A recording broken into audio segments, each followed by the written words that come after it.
Ọ̀dà Muhydeen ẹ má parọ́ mi like ẹ má parọ́ mọ́ ṣe tó ẹ má ní sùúrù ẹni sùúrù ẹ má parọ́ ṣe ń gbọ́ mi sí tòótọ́ ni dẹ́kun àbúlé dóyàwó ní abẹ́ parọ́ mi. Ó dóyàwó mi ṣẹ́jú mi ní orí bẹ́ẹ̀dì nínú yàrá ilé ìwé rẹ̀ tó lóun kọ́ ẹ ti rẹ ọ ẹ rí báyìí face to face ọjọ́ ìgbéyàwó yìí kí ló dé tẹ́ fún jíjọ tẹ́ kojú. Mo jẹ̀yà láàárọ̀ kùtùkùtù ọjọ́ ìgbéyàwó ni.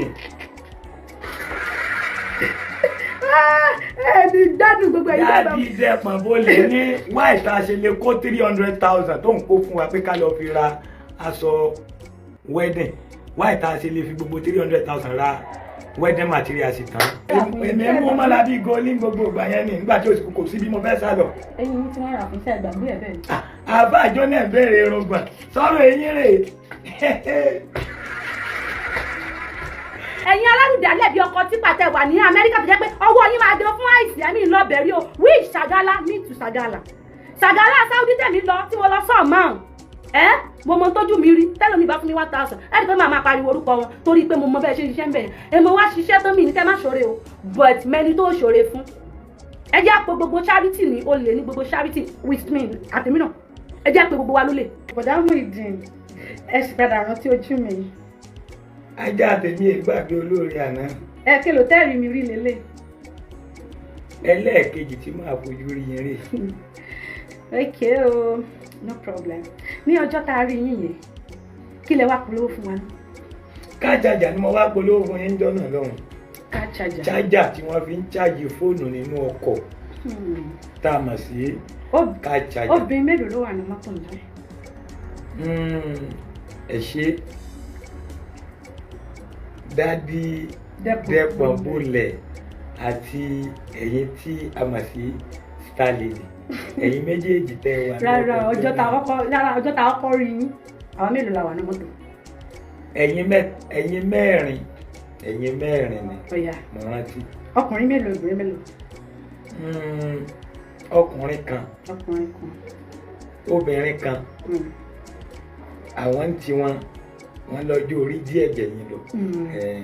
A lè pè wọ́n ní youngest mami sí wa.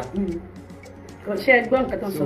Ẹ̀yin lẹ jókòó níwájú pẹ̀lú Dádì Dẹ́pọ̀n Bólẹ̀ níjọ́ náà lọ́hùn tí n bá ní gbàgbé.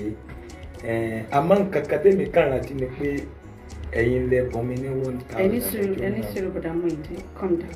Ṣé rí lọ́jọ́ náà náà àwa mẹ́rin ni èmi jókòó lẹ́yìn ìyá ó dàgbà jù wá lọ jókòó lẹ́yìn obìnrin méjì jókòó lẹ́yìn òun àti Dẹ́pọ̀n Bólẹ̀ kejì ẹ̀ náà jókòó wájú òun ló ń fídíò àwọn ìbéèrè bẹ́ẹ̀ ṣe ń polówó kájàjà yẹn mo wá sọ fún yín pé ẹ wá gbowó ẹ wá ní ṣé kí n gbà mo ní ẹ gbà o ẹ gbowó ẹ fẹ́ gbowó yẹn lọ́wọ́ mi tẹ bá mi bá níjọ́ ta padà wá gbé yín àwa méjìlá wa ẹ ti ń gbé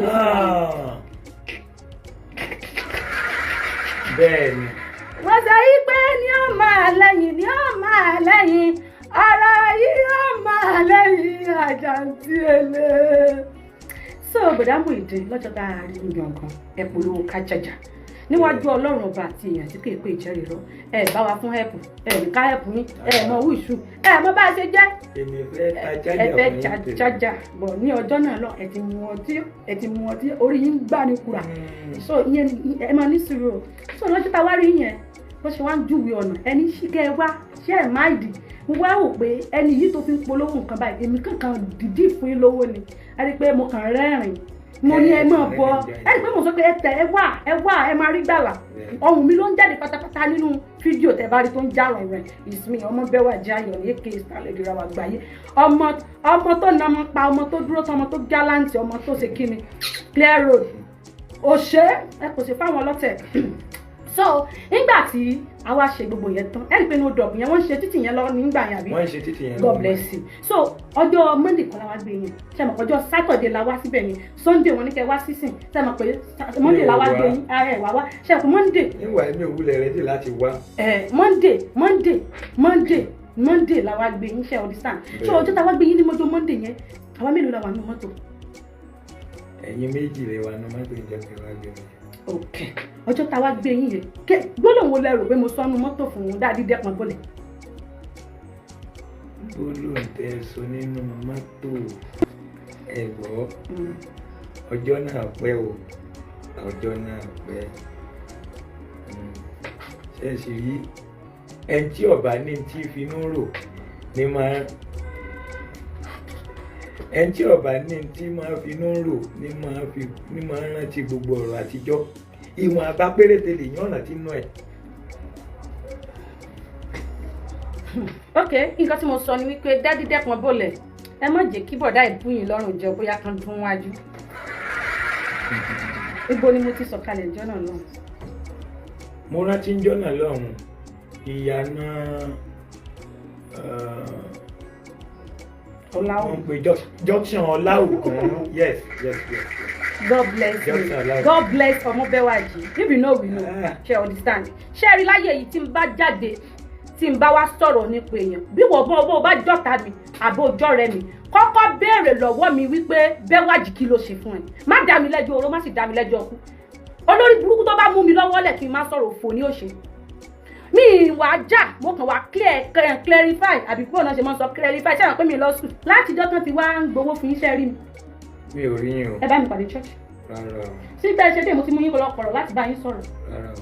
God bless you. ṣé ẹ rí live yìí bó o ṣe eré àbọ̀ wá bá bíi pé Alhaji Saheed Òṣùpá ló kọ bó o ṣe eré wà ń bá ń bẹ̀ àtòrí àti kálẹ̀ sàn ẹni dájọ́ ló ń kájọ. ṣé ẹ rí lọ́jọ́ yẹn lẹ́nì kan ó wà nígbà tí ọ̀yá yẹn wá ní ọmọ yẹn ti kú toyúntoyún ọ̀dọ́ dádì dẹ́kun bọ́lẹ̀ ni wọ́n lọ mo ní sọ́fìwé pé wọ́n níwájú Ọlọ́run bá ti wọ́n ìpè ìjẹ́rìí rọ mo ní sí dádì dẹ́kun bọ́lẹ̀ fìwé pé yìí tí èèyàn fi kú toyúntoyún ibi tẹ́ ẹ bá ti mọ̀ pé wọ́n ń ṣe mírẹ́kù lẹ́ mọ́ lọ tí bàbá fi dẹ́kun bọ́lẹ̀ bàbá dẹ́kun bọ́lẹ̀ sọ́fìwé pé yìí ẹ ti pẹ́ ní ẹlẹ́ni ó kú toyúntoyún ọ̀rọ̀ yẹn ni mo gbọ́ tí mo fi wá díràgì bàbá yìí dẹ́kun bọ́lẹ̀ o ìsọ̀rọ̀ nípa kí lorúkọ ọmọ tí mo wá gbé lọ tí mo rán wọn kí omi lọ pé kán lọ bá mi gbé wọn ní àwọn sójà wà lẹ́nu ọ̀nà so èmi ò sì bá wọn fà mí bá wọn náà àti bí ìyá ọmọ ti lọ bọ́ ọmọ tó sì lẹ́mi ti fọmọ sògùn owó sẹ́yìn lè gbàdúrà tí bàbá yìí dẹ́kun bọ́ọ̀lì ò lè gbàdúrà so mo sì jáde mo kọ̀lù ọmọ ọgbọ́n ẹ̀jẹ̀sẹ̀jẹ̀ mọ́ lọ́wọ́ agbára ó lọ́wọ́ agbára ó gbé wa lọ sí police station lọ́dún náà lọ ẹ̀yin èèyàn ẹ kàn rí pé mo kàn dálé mi sọ̀rọ̀ ẹ kàn rò pọ̀rọ̀ yẹn ti dá ìdá wà láìbílẹ̀ lẹ́sìn kó o tún mi gbé màá tún tó ọkọ rẹ dá ọjọ́ yẹn bí mo ṣe ń ṣe fídíò ní bàbá yìí dẹ́kun bọ́lẹ̀ ń pè mí ló ń pè mí pẹ̀lú nọ́mbà tẹ́yìn ò mọ̀ tá a ti jọ máa ń sọ̀rọ̀ ẹni tó bá lè bá a sọ ẹni kí ló wà láàrin ẹni kí ló wà láàrin mi àti ẹ mo kàn like ẹ normally gẹ́gẹ́ pé mo really like ẹ ọ̀rẹ́ mi kan ló introduce ẹ sí mi ṣebí mo ti máa ń rí tẹ́lẹ̀tẹ́lẹ̀ tí mi ń ta sí torí àwa Ìbàdàn ajá wèrè gan fa tó bá rí pé o ti ń tẹ̀lé àwọn bí wọ́n ṣe máa sapá bí apá tọ́kì lélẹ̀ wọ́n rò pé wò ó jẹ́ nǹkan kan ṣe ti understand dúró májìká ó rí pé mo wá àwọn kọ́mẹ́tì ẹ̀yìn ìdíkàrà so ìgbà tó wá yá mo wá rí pé wẹ́ bí mo ṣe dákọ̀ ẹ̀ ọjọ́ kejì báyìí báwọn ọlọ́pàá ṣe pè mí ní police station gbági nìyẹn wọ́n bá ní hello sister Bẹ́wàjì na you àbí ebogo àwọn gbogbo ebo dáadáa you are Bẹ́wàjì afẹ́fẹ́ yín ní police station láago 9 àárọ̀ la mo sì pẹ́ tó jẹ́ kan hello lágbájá ọ̀rọ̀ tá a sọ lánàá ó padà lẹ́yìn nígbà tí bàbá padà gbé ọlọ́pàá mo bá débẹ̀ ń bá ní you are under arrest mo ní for what for defamation of character ó káwọ́ lérí ni pé tá ló sọ bẹ́ẹ̀ wọ́n bá ní èmi fẹ́ bà iṣẹ́ ìrànṣẹ́ jẹ́ mo ní ẹ béèrè nǹkan tó wà láàrin mi àti ẹ̀ actually ó ask me out bó fẹ́ dún ọ̀rẹ́ méjì pọ̀ bọ̀ kò wá rí opportunity láti dé ọ̀rẹ́ méjì yẹn bàbá bá lọ fọlọ́pàá gbé mi ṣé rí funny is this olórí burúkú ọmọ yóò yọjú o yọjú wọ́n bá láwọn ó tì mí mọ́lé wọ́n bá ní kí n kọ statement mo bá ní mi ìmọ̀ ọkọ mi ìmọ̀ ọkà ọkọ mi bá ní ẹjẹ́ ń bá kọ́ wọ́n bá ní ẹ má bá wọn kọ́ bí kan ṣe jáde ní police station ni òun sọ mú lọ́rùn bí ọmọ gbẹ̀gbẹ̀ tún máa bọ̀ ó mọ lé mi máa bọ̀ ó bá ní àmọ́ tí máa wọ star lady ẹnu ẹ̀ mú gan kíní kan ó mọ̀ fẹ́ gbá mi bọ̀ títorí ipá mi ìwà lẹ́gbẹ̀ẹ́ mi wà láì tó bá gbá mi létí a máa jàbàjẹ́ torí inú mi ò dá a máa jàbàjẹ́ bí màá lè dán ọmú màá gé ẹ jẹ ní àṣà wọn bá tì mí a bá sọ̀rọ̀ láti bí aago 12 wo aago 3 nígbà tó tọwọ́ aago 3 wọn bá ní kí n máa bọ́ búrà bọ́ pátá wọn ní ìgbà gbogbo yẹrí ìdí mú mi wọn bá mú mi tì mọ́lé ọkọ mi bá dáhùn pé ó wà nú oyún wọn nínú oyún wo ló ń bẹ́ẹ̀ ké èbú ló ń ṣe èbú online ló ń ṣe dẹ́dẹ́dẹ́dẹ́ lọ́lẹ́ àṣẹfẹ́ wọn bá tì mí mọ́lé o ìyàtọ̀ tì mí wọlé ọkọ mi máa di ẹ bẹ́ẹ̀ rí wẹ̀rẹ̀ wọ́n ṣe lọ gún scam oyún bọ́ta nìyẹn wọ́n bá ní I'm sorry àwọn ọmọ kò wà ní oyún wọn ní kí lọ mú mi jáde padà bó ti rẹ̀ mí mo ti weak ìjọ náà lọ mo sì gba kádàrá lọ́jọ́ kejì wọ́n fowó bẹ́ẹ̀lì mi àti ìyá alálùbọ́sà tí wọ́n jọ mú wọ́n sì fowó bẹ́ẹ̀lì mi ìgbà tó dijọ́ kejì wọ́n ní kí n wá sí apologize video ẹ̀rí pé mo ṣe fídíò mo tún mú ọ̀rọ̀ yẹn mo yàn pé torí wọ́n ní pé defamation of character like defamation of character ẹ̀wọ̀n ọdún 2 fún ìyálákú bàbá wọn ìwọ tó o bá mọ̀ pé mo ti bú ọ ṣèbó oníyàwó dẹ́pọ̀ bọ́lá ṣé kókó náà sáré sí láìpù ṣèbó bí àtòbí ni wá kábúra wa tẹ́ẹ̀rùn kábúra ara ní black and blue má lọ ọlọ́pàá don't use ọlọ́pàá. ebú mo bú ẹ̀mí ìpààyàn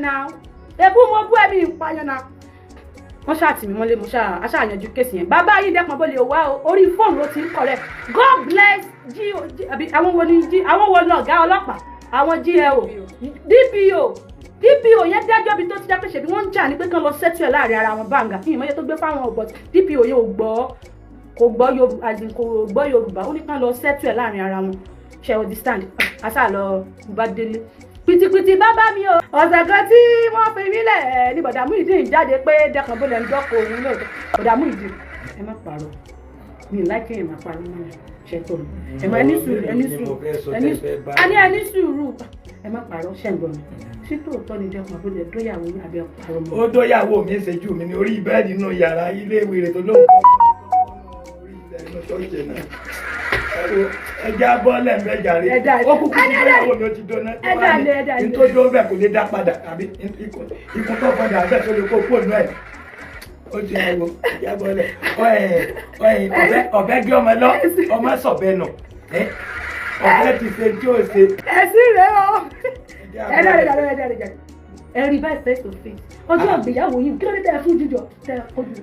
mo jẹ̀yà láàárọ̀ kùtùkùtù ọjọ́ ìgbéyàwó ni. ẹni gbádùn gbogbo ẹ̀yìn bẹ́ẹ̀. dáàdi dẹ́pọ̀n bó lè ní wáì tá a ṣe lè kó 300,000 tó ń kó fún wa pé ká lọ fi ra aṣọ wedding wáì tá a ṣe lè fi gbogbo 300,000 ra wedding materials tán. ṣé ọjọ́ tó wá lù yìí sí ẹ máa ṣe bí ìdìdìrín dáàmú ṣe yín. mo máa sunkún bí ìkòkò ni tómi ọmọ dà wàrà lójú rẹ. tọrọ mi bá ń dùn ọgbà station lọ. wọ́n wá lù yìí ẹ̀kẹ́lò tí wọ́n lù yìí nìyẹn. ìlú jọjúmọ́ mọ̀ ni ọmọ ti di bárakú mo gba kámú ni. ẹyin yín tí wọ́n rà fún èmi mú mọ́lá bí gólí gbogbo ìgbà yẹn ni nígbà tí kò sí bí mo fẹ́ sá lọ. ẹyin yín tí wọ́n rà fún iṣẹ́ ìgbàgbé ẹ̀ bẹ́ẹ̀. àbá àjọ náà béèrè irùngbọ̀n sọ̀rọ̀ eyín rè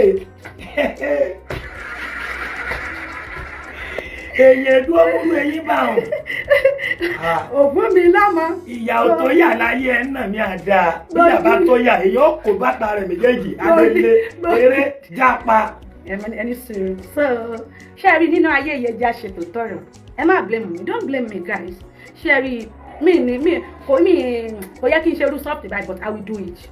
ẹ̀yin náà wo bí náà yẹn ṣe ń jó èmi náà gbà yẹn tẹ́ búlì mi ó sì yẹ tó ya ìyá kọ́tù so ó bú mi tèmi fẹ́ bàjẹ́ kò lè dáwé dà kò mọ̀wé wọ́n ti tì mọ́lé dádì pọ̀ bọ́ọ̀lẹ̀ kò ní dà fún yà ń ná dá sí gbogbo mi.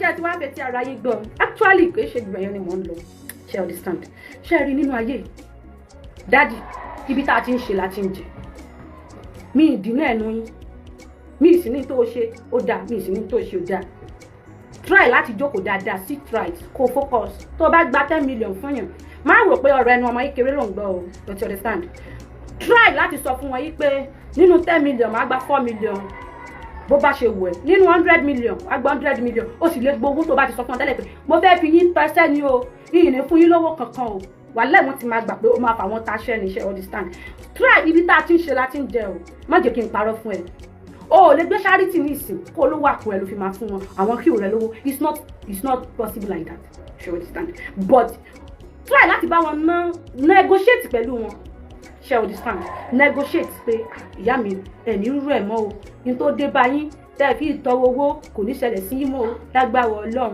nǹkan tó ṣẹlẹ̀ ni pé bàbá gba 1,000 á pín 500 o bàbá gba 2,000 á pín 1,000 o ṣé o mọ̀ pé tí wọ́n bá ké síta á ní sẹ́ẹ̀ fẹ́ sórí burúkú ni ibo ni ẹ ti gbọ́ pé èèyàn ó ṣiṣẹ́ téèyàn ò ní jẹ́ ń bẹ̀ ajẹ́dùn ní o dáadáa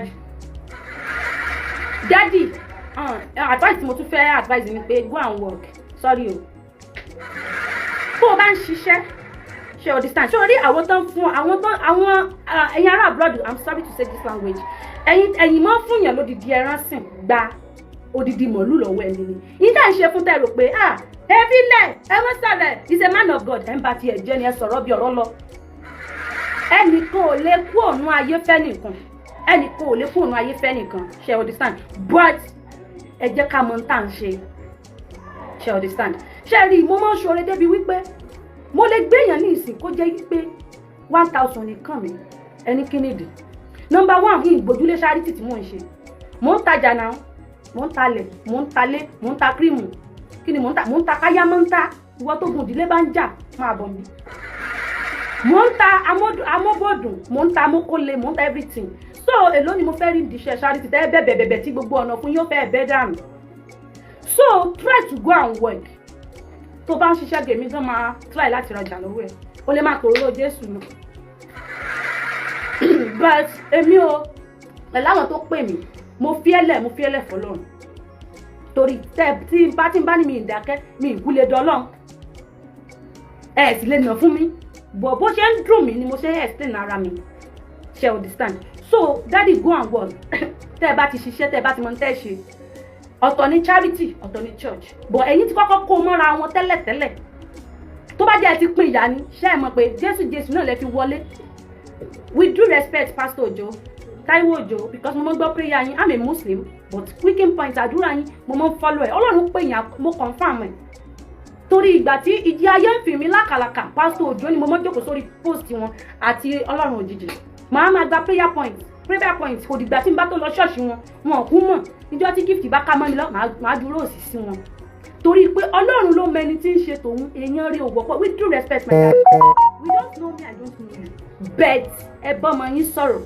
ṣe understand ẹ má jẹ́ kó kó ẹ̀gbin bá yín torí tí wọ́n bá ń perí ajá wọ́n máa perí kòkò tí wọ́n fi ṣe é torí wọ́n ń sún mọ́ yín látijọ́ tí mo ti mọ̀ yín mo mọ orí platform láti lọ gbàdúrà sọ́ni pé ó yẹ lọ sowó sínú àpò ọrẹ mo mọ bẹ̀ bọ̀tẹ́yìn bá fẹ́ gbàdúrà olúwapá ẹni tó bá forí sọ Pastor Ojo ti ṣe tán tí ò kú ni torí bàbá yẹn èsùn kéego pẹ̀lú àwẹ̀ mo ti jọ ìwọ̀n lóru rí tí ń rọrùn sùn tájọ́ gbàdúrà lábẹ́ àpáta tí bàbá yẹn dó sórí àpáta bẹ́ẹ̀ but ìyẹn kọ́ ni mo fẹ́ mú kà ju wípé Ọlọ́run ò ní ba iṣẹ́ ìránṣẹ́ ẹ̀yin jẹ́ lọ tẹ́ ẹ bá rí i pé wọ́n bá dínà tó ọmọ kan ẹ pè sákìyèsí pé ibi tó o bá ti dá lọ tún bẹ̀ ṣe dádì ọ̀vẹ́ǹdì mi gan but mo forgive ẹ̀ ó kù òun ó kù Ọlọ́run ó kù ṣẹ̀dá mi àti ẹ̀ ó máa jà fúnra wọn that's the fact tí mo fẹ́ sọ fún anybody nínú mi ní mẹ́nu lé ẹ bá tún gbé tó tún dọ́dún méjì ní ìsìn ẹ bá tún gbé bọ́ta pé ó ti pa bàbá yín ó ti dóyà yín kò káyé tèmi mo ti mú fáàtì tí ẹ̀yin èèyàn mọ̀ mo ti mú fáàtì yẹn jáde fún yín dádì ẹ jọ ẹ bá wa pè kẹ́ ẹ bá wa sit ẹ̀ down maybe ọpọlọ mékeré sì ń dà láàmú pé gbogbo ọ̀rọ̀ ló lé sí gbogbo èsì kọ́ la ṣe ń fọ̀ èèyàn mélòó ló fẹ́ bá jà èmi àtàkì ẹ gbẹ́nu àtàkì ẹ tẹ̀mọ̀ ó yẹ kó máa wò ní àbí kó máa jó gbàkádà rẹ̀ àkànkádìrì ó dé bólúgbó omúgbómú mọ́ra ó dé bá rẹ̀sà mú mọ́ra ó dé bá ọ̀rọ̀ ogun ọwọ́ àga náà mú tiẹ̀ mọ́ra àwọn náà mú tiẹ̀ mọ́ra bí gbólú. But don't trust nobody. Don't trust me too. Don't trust nobody. Ẹ̀yin alárùdálẹ̀ bí ọkọ tí pàtẹ wà ní Amẹ́ríkà tó jẹ́ pé ọwọ́ yín máa dán fún àìsí ẹ̀mí lọ́bẹ̀rí o. Which Sagala me to Sagala. Sagala Saudi tẹ̀mí lọ tí mo lọ sọ mọ́ mo mọ tójú mi rí tẹ́lẹ̀ mi bá fún mi 1000 ẹni pé màá pariwo orúkọ wọn torí pé mo mọ bẹ́ẹ̀ ṣe ṣiṣẹ́ ń bẹ̀ ẹ̀ mo wá ṣiṣẹ́ tán mi ní kẹ́ má ṣoore o but mẹ́ni tó ṣoore fún ẹ jẹ́ àpò gbogbo charity ní olè ní gbogbo charity with me àtẹ̀mí náà ẹ jẹ́ pé gbogbo wa ló lè Ọlọ́run ló máa judge nínú gbogbo iṣẹ́ tí mo ṣe ń ṣe láti charity mo ní record mo ní ìní tí mò ń kó sí mo ní record torí nínú ayé yìí bí mo ṣe ń ṣe charity tó half a plot yìí lé ní torí pé mo lójú àánú gan mo ti fowó ọjà mi mo ti fi ṣe charity rí mo ti gbowó lápò mo ti fi ṣe charity wì ṣe ẹran mi iṣẹ́ ni mo lẹ́mìí láti máa give èèyàn bọ̀ kò ságbára bí n bá pariwo nígbà míì máa wọnú ilé godmother mi mo rí nǹkan o ní àwọn èèyàn sì dáwó ẹ wá bá ń fún un lówó godmother mi sọ wípé òfin tiẹ̀ lẹ́gbọ́ tẹni ẹlẹ́ni Ọlọ́run ní bá gbọ́ tiẹ̀ ibi tó bá fẹ́ ṣe charity yálà ò ń bọ̀ lẹ́yìn yálà ò ti ń ṣe tí Ọlọ́run bá ń rí ọ jẹ́ kéèyàn náà rí jẹ́ kéèyàn rí ọ àríṣe àríkà bàbá àtàn ni oore mọ́ dìbí o several times ìwọ ni kò wise oore mọ́ dìbí oore sì mọ́ ibi sì mọ́ dòre ń gbà mí kọ́lọ́n kó mọ́ jà wọ́n ṣòro ṣe Daddy, you offend me so much. You pain me. You hurt me. Tó bá jẹ́ òfin tọlọ́pàá sí mi, I will forgive you. But you arrest me. Ó ní mi jẹ́ nǹkankan. Ó ní who are me? Who is me? Mi ò lówó tó ẹ. Wọ́n rí iṣẹ́ gbá yẹn ni. Alhamdulillah, tá bá tọrọ jẹ lọ́wọ́ ẹ̀. Ṣé orí bí tó ti parọ́ ni pé ó ní pé mo wá gbé ìyá mi tọrọ owó, which is not that. Which is not that. Kò sì yẹ kó rí bẹ́ẹ̀. Má pa irọ́, ìránṣẹ́ Ọlọ́run la pè ẹ́. Má parọ́. Bá bá support ẹ, wọ́n support ẹ. Bí wọ́n bá bú ọ, wọ́n bú ọ. Má pa irọ́. Yìí tí mo ṣe yìí, mo mọ̀ intentionally ṣe ni. Ṣebí ìlú Ìbàdàn lèmi àti ẹjọ́ wa. Tí n bá fi picture ilé yẹn hàn pé ó yẹ bá mi gbé wá, wọ́n máa gbé wá fún mi. Because mi need ẹ̀, mi ìfẹ́ wá clean. Tọ́lọ́ ń bá ṣoore fún Muhydeen láti ọwọ́ mi láàárọ̀ yìí. Kọ́mọ̀ wà ní Muhydeen don't find me. In tí mo fẹ́ ṣe mo ti ṣe. We don't family. Ọjọ́ kan tí máa rí ọ, ẹ̀kejì tí máa rí ẹ lélẹ̀. But correction ni pé don't mention her name again. His name again. Ṣé understand? But Muhydeen, ẹ má mention orúkọ ẹ̀ mọ́. Ṣé understand? Ẹ ti move on. Ẹ ti move on. Ẹ tún máa move on lọ. Ìjọ́ tí wọ́n gbé yín wá sí orí platform Lady B lórí TikTok. Ṣé mi wà ń bẹ̀? Ṣé ẹ rí mi ni mi kò sí kámẹ́rà? Ṣé mi kọ́ ni mo ní mo support Muhydeen ọkọ mi? We support you together. Ẹ kí n ṣọ̀lẹ̀. She hard working.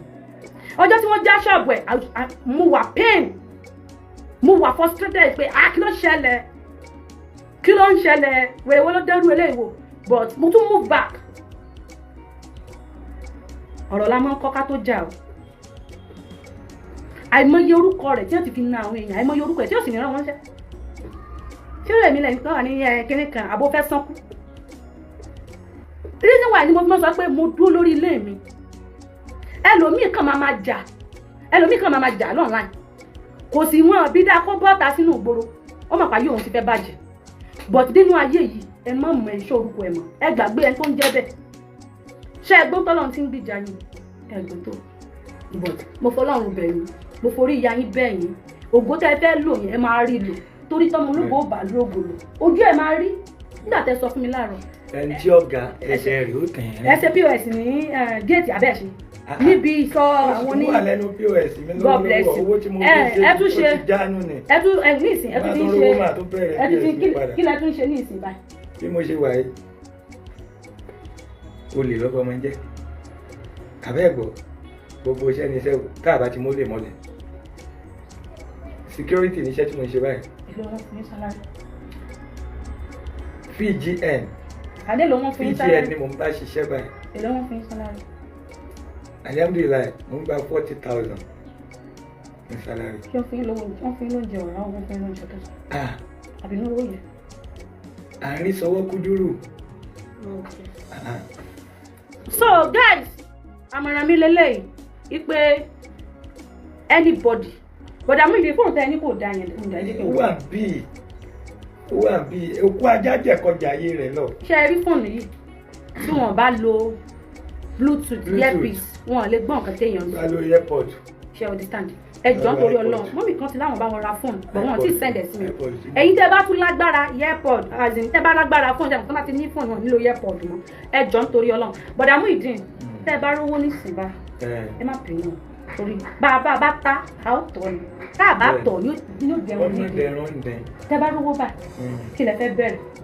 Ẹ ṣe tí mo bá rí owó báyìí for now ẹ jẹ́ kí n sì kọ́kọ́ fèsì POS business mi yẹn. Okay.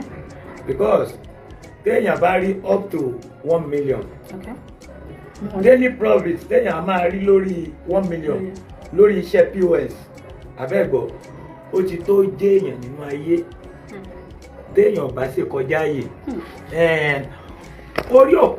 orí èkúté ọ̀pọ̀lọpọ̀ máa ń tà pé lẹ́kúté eku ńlá là ń pè ní èkúté orí èkúté ó tó ọmọ ọdún 5 jẹ abẹ́gbọ́ láì bá sojú kòkòrò bọ́mọ ọdún 5 bá sojú kòkòrò ni ó pè é orí òkè tí ò tó òun mu gààrí. Okay, God bless you. So we need phone. Bọ̀dà Muhydeen ṣe bẹ́ẹ̀ máa rà láti bí. Mo máa rà láti bí. Okay. Ó yẹ pé account number yẹn. Wọ́n ní kéré tí wọ́n sì ní TikTok nílá. A ní wọ́n ní fóònù. Fóònù eléyìí ò dáa. Kọ́ yọ account àwọn èèyàn ní kẹta kan ẹni sùúrù o tá a bá ṣe ń rí. la máa sọ fún yín èmi ò bọ́dà Muhydeen tí n bẹ́ẹ̀ bá gbowó wọlé tí n bá ti wá bá yín padà pé kẹ́ ẹ fún mi lówó ẹ fi rẹ́kọ̀dù mi kẹ́ ẹ post ẹ̀.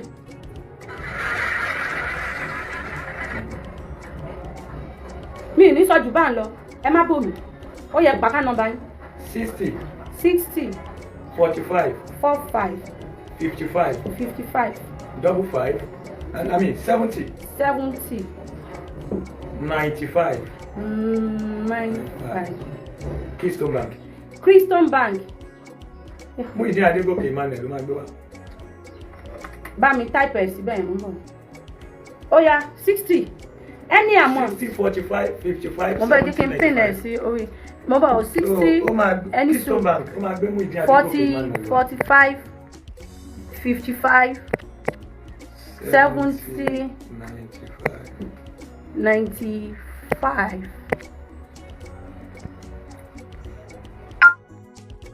Mọ̀nbọ̀. Muhydeen kílẹ̀ ní ògbé wa.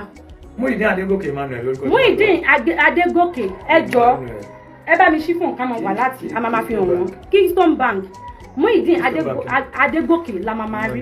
So bọ̀dà Muhydeen ẹ gbà ẹ wọnú bá mi mú wọn lọ́nu bedroom ẹ bá sọ̀rọ̀ ẹ gbé báàgì yìí o tẹ wá lọ wọṣọ ìwá mo fún yín lélẹ̀ nínú ọjà tẹ́lẹ̀ nípa ó yẹ lọ́nu bedroom tẹ̀lé change. Òkun kì í gbẹ ọ̀sà kì í gbẹ ẹ fàdúrà lẹ̀.